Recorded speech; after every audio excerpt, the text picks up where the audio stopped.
In the white marble main hall of Grant and Rowe Bank, Amelia Grant, in a simple wool coat and faded jeans, walked in with no one realizing this was the bank her family owned. She smiled as she requested to withdraw $10,000, but the teller barely glanced before saying coldly, "For that amount, you need an appointment with the manager." A customer behind her snickered, probably a waitress cashing out months of tips. The nearby security guard folded his arms, eyeing her as if she were about to cause trouble. Amelia didn't argue, just handed over her ID, and minutes later a short text from her phone set the entire upstairs in motion, signaling she was no ordinary customer. Amelia stood there, her hands steady on the counter, her face calm despite the whispers rippling through the line behind her. The teller, a young woman with sharp red nails and a name tag that read, Brittany, flicked her eyes over Amelia's plain coat and scuffed sneakers. She tapped her keyboard with a little more force than needed, like she was already annoyed. The air in the lobby felt heavy, the kind of heavy that comes when people are watching, judging, waiting for something to go wrong. Amelia's ID sat on the counter, untouched for a moment, until Brittany finally picked it up with a sigh. She scanned it, and her eyebrows twitched just for a second, when the screen flashed something she didn't expect. "System's down right now," Brittany said, her voice flat, shoving the ID back toward Amelia. The woman behind Amelia, dressed in a tailored blazer and dripping with gold jewelry, leaned forward and muttered to her friend, "Can you believe this?" holding up the line for no reason. Amelia's fingers paused on her ID, but her eyes didn't waver. She slid it back into her wallet, slow and deliberate, and sent a 5-word text. "I'm at branch number 5. A man in a pinstripe suit standing third in line decided to join in. His cufflinks gleamed as he adjusted his glasses, his voice loud enough to carry across the lobby. "Some people think they can just walk in and demand whatever they want," he said, smirking at the woman in the blazer. "No manners, no class." The crowd murmured a few, nodding in agreement. Amelia's hand froze on her wallet just for a moment before she tucked it into her bag. She turned slightly, her eyes meeting his, and said, "Manners don't need cufflinks." The words were soft, almost gentle, but they cut through the noise like a blade. The man's smirk faltered, his glasses slipping down his nose as he fumbled for a response. The lobby hushed, eyes darting between them, but Amelia was already turning back to the counter, her fingers brushing the edge of her bag as if nothing had happened. "Hey, if you're feeling this story, can you do me a quick favor? Grab your phone, hit that like button, drop a comment below, and maybe subscribe to the channel. It means a lot to share these moments with you, to walk through these stories together." All right, let's keep going. The lobby was buzzing now, a low hum of impatience and curiosity. Brittany called over the branch manager, a man named Greg, who strode out with a tight smile and a suit that looked one size too small.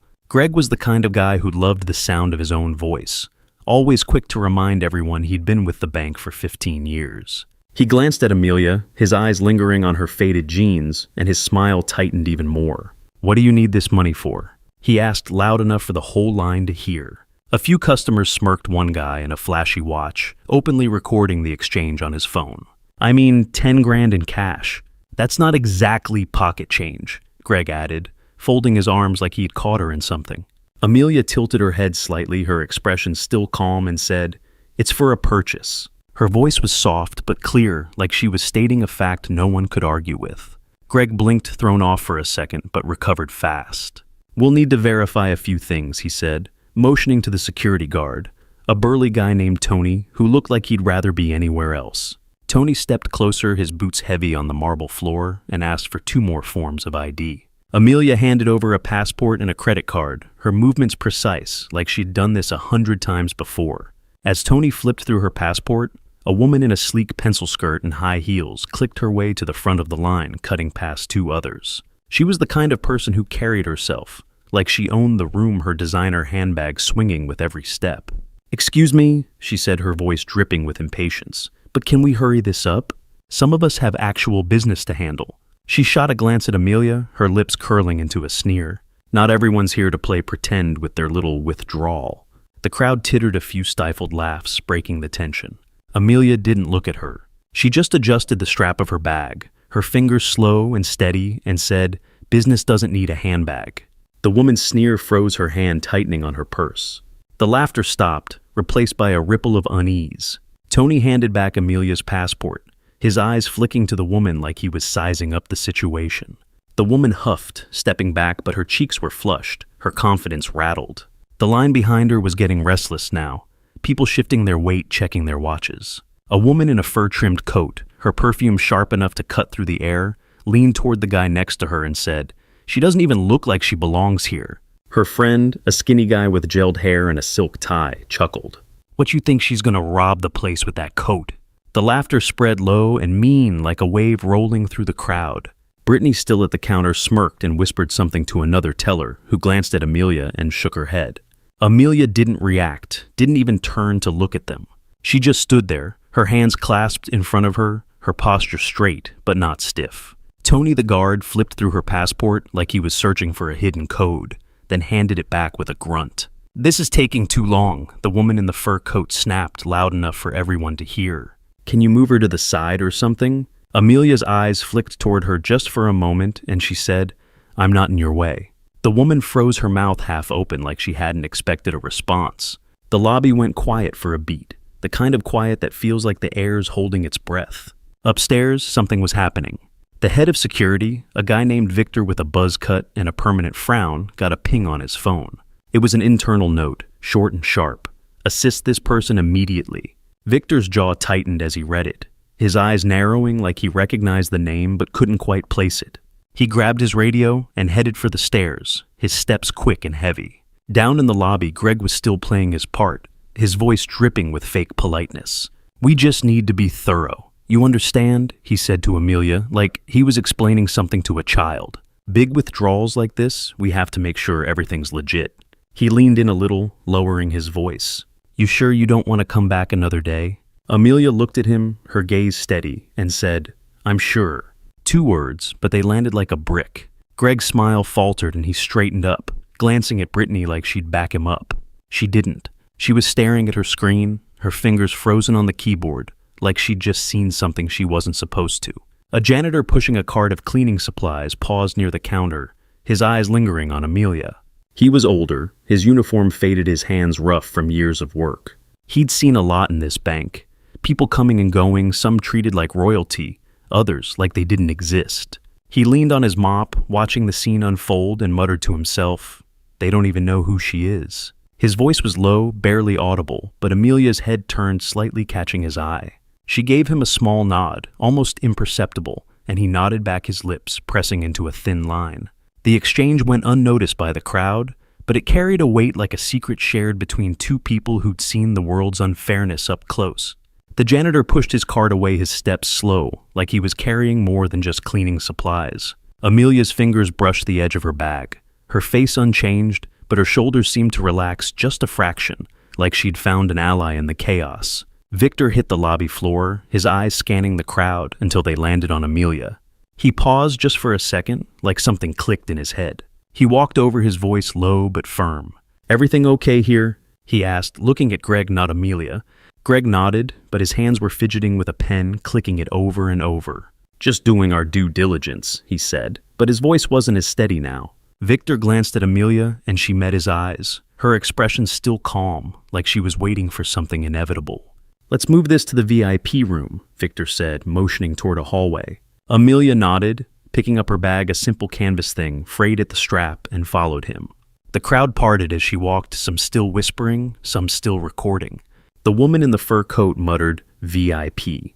Her must be a mistake." Amelia didn't turn, didn't flinch. She just kept walking her steps, even her bag swinging lightly at her side. In the hallway, a young intern barely 20 was carrying a stack of files so high she could hardly see over them. She bumped into Amelia, nearly dropping the papers, and gasped, "Oh, I'm so sorry." Her face was red, her eyes wide with panic, expecting a scolding. Amelia steadied her with a gentle hand, picking up a file that had slipped to the floor. "No harm done," she said, her voice warm, like she was talking to a friend. The intern blinked, her shoulders relaxing, and mumbled a thank you before scurrying off. But she glanced back, her eyes lingering on Amelia like she'd just met someone who didn't fit the bank's usual mold. Amelia handed the file to Victor, who took it without a word, his expression unreadable. The hallway was quiet now, the lobby's noise fading behind them, but the weight of those eyes, those whispers still hung in the air. Amelia's steps didn't falter, her hands steady on her bag like she was carrying something heavier than canvas. The VIP room was all dark wood and leather chairs, the kind of place that screamed money. Greg led the way, his smile back, but shakier now. He motioned for Amelia to sit, then started shuffling papers on the desk, pretending to be busy. "Just need to pull up a few things," he said, his voice too loud for the small room. Victor stood by the door, arms crossed, watching. The vault was right there. A massive steel door in the corner left wide open like it was no big deal. Stacks of cash and rows of safety deposit boxes gleamed inside, catching the light. Greg glanced at it, then at Amelia, like he was waiting for her to make a move. She didn't. She just sat there, her hands folded in her lap, her eyes scanning the room, not the vault, but the details. The scuff on the table, the crooked picture frame, the way Greg's tie was slightly off-center. Then without a word, she walked to the vault and pulled the door shut. The clang echoed in the room. She drew the curtain closed, turned back to the table, and started straightening the chairs like she was tidying up her own house. Greg's mouth opened, then closed. He hadn't expected that. A faint sound came from the hallway, a car horn, sharp and insistent, cutting through the quiet. Amelia's hand paused on a chair, her eyes flicking to the window. Outside, a beat-up sedan idled at the curb, its driver leaning out to yell at a delivery truck. The sound was gone as quick as it came, but Amelia's fingers tightened on the chair just for a moment before she let go. It was the kind of car her brother used to drive back when they were kids, before the family's wealth became a weight they all carried. She didn't linger on it, didn't let her face show anything, but her hand brushed the edge of her bag, where a small keychain dangled, a faded metal star, scratched and worn. She sat back down, her movement smooth, like the moment hadn't happened. Greg didn't notice, too busy fumbling with his papers. But Victor's eyes narrowed like he'd caught something no one else had. Victor raised an eyebrow, his lips twitching like he was fighting a smile. "We'll get this sorted," he said, his voice softer now, like he was starting to see something Greg didn't. Amelia nodded, her hands brushing the edge of the table as she sat back down. Greg cleared his throat, his face flushed. "Right. Well, I'll need to step out for a minute," he said, and slipped through the door, leaving it cracked just enough to watch her. He stood there, peering through the gap, his fingers tight on the handle. Amelia didn't move. She just sat there, her bag on the floor, her hands still. The camera in the corner was off. Greg had made sure of that, but he didn't know Victor had already clocked it. Victor's radio crackled and he stepped into the hall, his voice low as he spoke into it. Amelia's phone buzzed. She glanced at it, answered, and said, "I'm at branch number 5. Her voice was steady, like she was giving directions to a friend. On the other end, the bank's CEO, a man named Richard, paused, then said something short. Amelia hung up her face unchanged and slipped the phone back into her bag. Downstairs, the lobby was still humming with gossip. A middle-aged man in a polo shirt, his face red from too much sun, was at the counter, now complaining loudly about the wait. "This is why I don't come to this branch," he said, his voice carrying to the back of the line. "They let anybody walk in and waste everyone's time." He shot a glance at Amelia's empty spot at the counter, like she was still there dragging things out. Brittany nodded, her lips tight, like she agreed but didn't want to say it out loud. The man kept going, his voice rising. "You'd think they'd screen people better, keep the riffraff out." A few customers chuckled, but others shifted uncomfortably, their eyes darting away. Brittany's fingers hesitated on her keyboard, her eyes flicking to the hallway where Amelia had gone. She leaned toward the other teller, her voice low. "You think she's really trouble?" The other teller shrugged, but her eyes stayed on the hallway like she wasn't so sure anymore. The next morning, the vault was empty. Not a single bill, not a single gold bar left.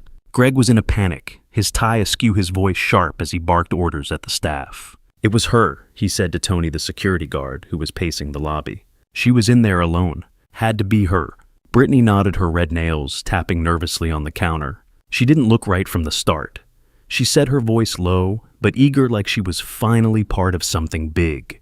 The police showed up, their radios crackling as they took statements. Amelia was there, sitting in a small office off the lobby, her hands folded, her coat draped over the chair.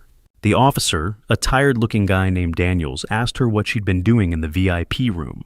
She answered calmly, her voice, even laying out exactly what happened when she arrived, what Greg said, how she closed the vault. Daniels scribbled notes, his pen scratching loud in the quiet room. "Anything else?" he asked. Amelia leaned forward, her eyes steady. "Check the vault logs and hand over signatures," she said.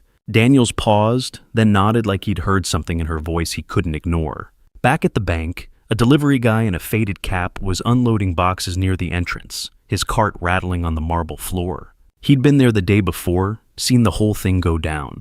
As he stacked the boxes, he overheard Brittany whispering to Tony about the thief in the VIP room. He snorted, shaking his head, and muttered, "Y'all are barking up the wrong tree." Tony turned, his eyes narrowing, but the delivery guy just kept working, his hands moving fast, like he had said his piece and was done. Amelia, stepping out of the office, caught the tail end of it.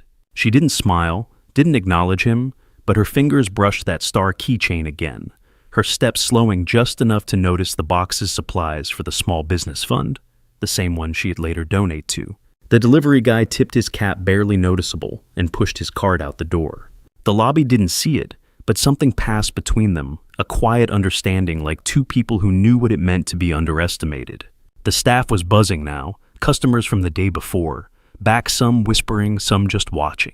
The woman in the fur coat was there again, her phone out, filming the chaos. "Told you she was trouble?" she said to the guy with the gelled hair, who nodded like he'd predicted it all.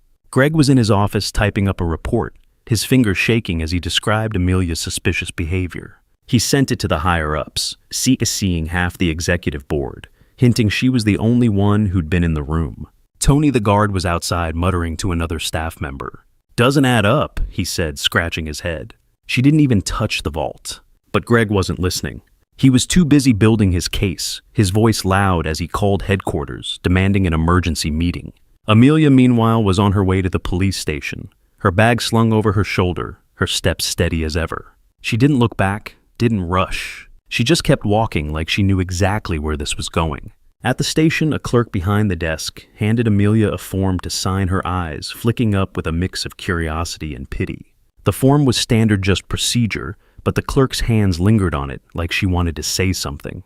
"Rough day, huh?" she finally said, her voice soft, almost kind. Amelia looked at her, her eyes steady but not cold, and signed the form with a smooth, practiced motion. "Just another day," she said, sliding the paper back. The clerk's smile faltered like she'd expected more, but Amelia was already turning to leave her bag swinging lightly at her side. Outside, a kid on a skateboard zipped by, his music blaring from a speaker, the same song her brother used to play on repeat. Amelia's hand brushed her keychain again, her steps pausing for a split second before she kept going. The clerk watched her through the window, her pen tapping the desk, like she'd just seen something she couldn't quite place. The board meeting was in a sleek conference room, all glass and steel, with a view of the city skyline. The table was long, surrounded by men and women in sharp suits, their faces tight with impatience. Greg stood at the front, a projector humming as he clicked through slides. "This individual," he said, pointing to a blurry photo of Amelia in the lobby, was alone with the vault. No one else had access. A board member, a woman with silver hair and a pearl necklace, leaned forward. "If she's just a customer, we need to act fast," she said, her voice sharp. Another board member, a guy with a slick beard and a Rolex, nodded. "We can't have this kind of thing tainting our reputation."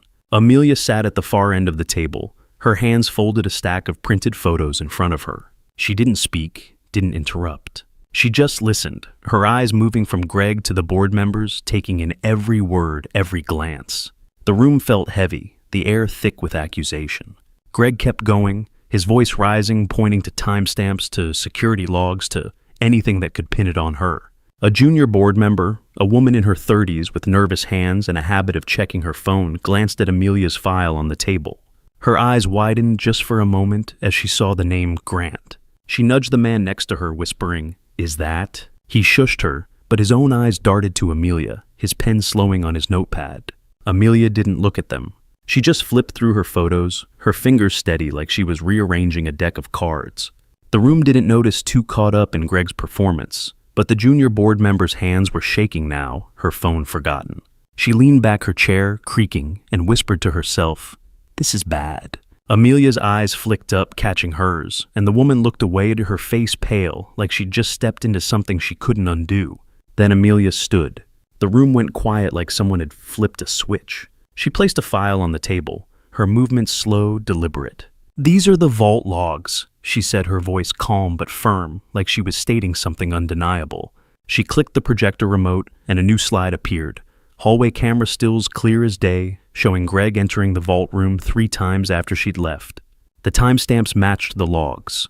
The board members shifted in their seats, their eyes darting from the screen to Greg. His face went pale, his mouth opening but no words coming out. Amelia didn't stop. She flipped open the file showing handover signatures. Greg's all three of them, each one tied to a vault access. "You opened it," she said, her eyes locking on his. "Not me." The room was dead silent now, the kind of silence that makes your ears ring. The CEO, Richard, who'd been quiet the whole time, leaned forward. "My apologies, Mrs. Grant," he said, his voice low but clear. The board members froze. Greg's hands dropped to his sides, his pen clattering to the floor. "Mrs. Grant." The name hung in the air heavy and sharp. The woman with the pearl necklace coughed, her hand flying to her mouth. The guy with the Rolex stared at his notes like he could hide in them. Greg's face was white now, his eyes darting to the door like he wanted to run. Amelia didn't say another word. She just closed the file, picked up her bag, and walked toward the door. The board members watched her go, their faces a mix of shock and shame. Richard stood his chair, scraping the floor. "We'll handle this," he said, his voice tight, but Amelia was already gone, her steps echoing down the hall. Back at branch number 5, the staff was called to the lobby. Greg, Tony, and Brittany stood in a line, their faces flushed, their eyes on the floor. Richard was there, his expression grim. "You will apologize to Mrs. Grant," he said, his voice leaving no room for argument. Greg stepped forward, his smile forced his voice shaking. "I'm sorry for the misunderstanding," he said. Brittany mumbled something similar, her nails digging into her palms. Tony just nodded, his jaw tight. As the apologies dragged on, a customer from the first day, a quiet older man in a worn jacket, stood at the back of the lobby watching.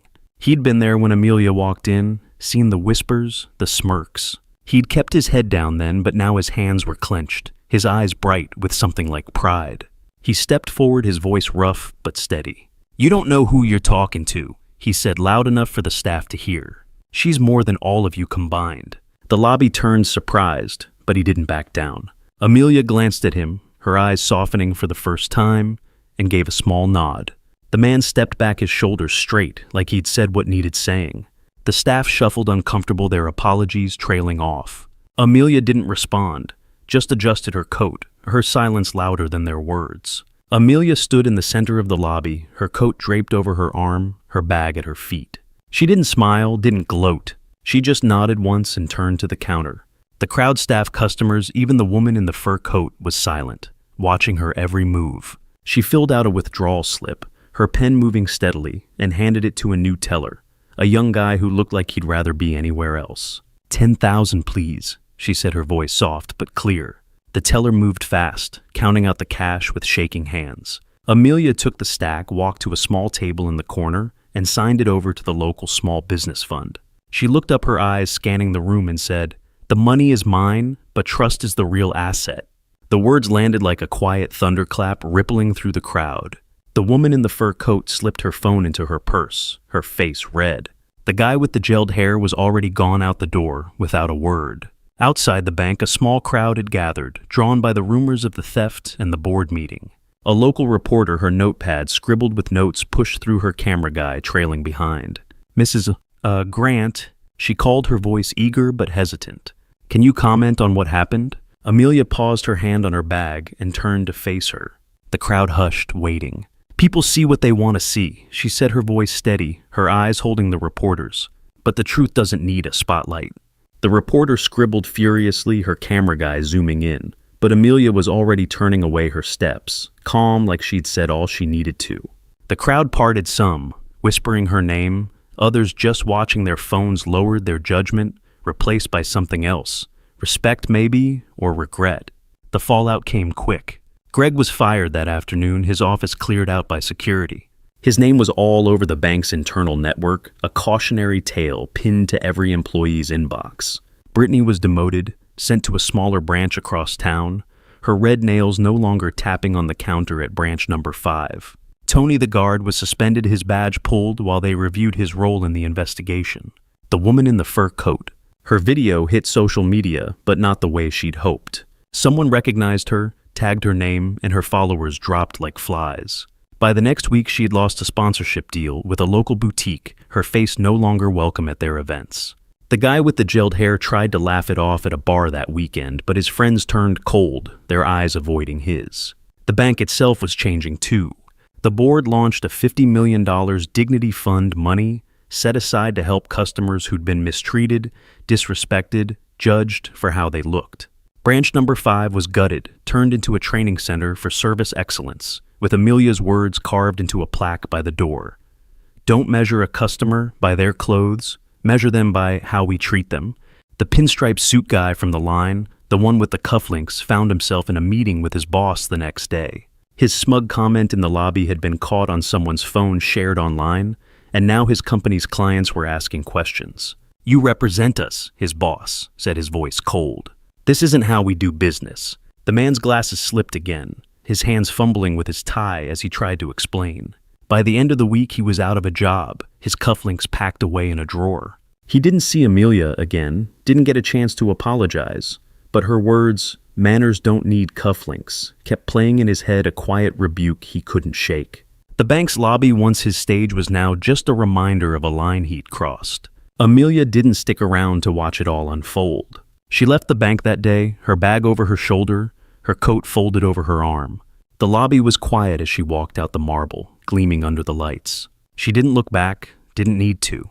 Her steps were steady, her head high, like she'd always known who she was. The truth had done the talking for her. The customers who'd mocked her, the staff who'd judged her, they were left to deal with the consequences, the weight of their own words. Amelia kept moving, her life unchanged, her purpose clear. She didn't need their apologies, didn't need their validation. She'd walked into that bank as herself, and she walked out the same way. Outside, a black car pulled up, its engine humming softly. The door opened and her husband stepped out. He was tall, quiet, his face calm, but commanding the kind of presence that didn't need a name. The crowd outside the bank froze, their eyes wide, their whispers dying out. He didn't say a word, just walked to Amelia and took her bag. She smiled at him, a small private smile, and they walked to the car together. The woman in the fur coat was there, her phone forgotten, her face pale. Greg, standing by the curb with a cardboard box of his things, looked away. Brittany, watching from the window, turned and walked back to her desk. The car door closed and they drove off, the city blurring past. Amelia leaned back in her seat, her hands folded, her eyes on the road ahead. "You've been there, haven't you? Judged for something you couldn't control, something you didn't choose. Looked down on, dismissed, made to feel small. But you kept going, didn't you? You held your head up just like she did. You weren't wrong. You weren't alone. The truth always finds a way, even when it's quiet, even when it takes time." Where are you watching from? Leave a comment below and hit follow to walk with me through heartbreak, betrayal, and finally healing.